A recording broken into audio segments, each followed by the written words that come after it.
Hello स्वागत है सभी का हमारे इस सीरीज 100 डेज ऑफ लर्निंग में। आज हम लोग पढ़ेंगे हाउस रेंट अलाउंस HRA। तो HRA में दो केस हो सकते हैं। पहला, the employee who is residing is own house and not pay any rent. तो इस केस में होल HRA इज टैक्सेबल। अब दूसरा case, employee who is paying the rent, मतलब वो एम्प्लॉय जो रेंट पेड करते हैं। तो इस केस में 3 पॉइंट होते हैं एग्जेम्पशन लिमिट के लिए। पहला point, rent paid -10% of salary, मतलब एक्चुअल जो उसने जितना रेंट पेड किया होगा उस ईयर में -10% ऑफ उसकी सैलरी।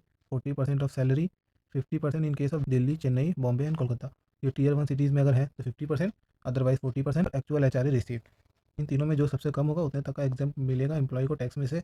अब इसमें बार बार एक वर्ड सैलरी भी आ रहा है, तो इस सैलरी का मतलब यहाँ पर जो उसे बेसिक सैलरी मिलती है DA, अगर DA उसके सैलरी का पार्ट होगा तो commission if the fix percentage of a turnover. इन तीनों को हम ऐड करेंगे तो हमारी सैलरी आ जाएगी। फिर उस हिसाब से हमें ये तीनों पॉइंट निकालने हैं। इसमें से जो सबसे कम होगा उतने तक का उसको एग्जाम मिल जाएगा टैक्स में से।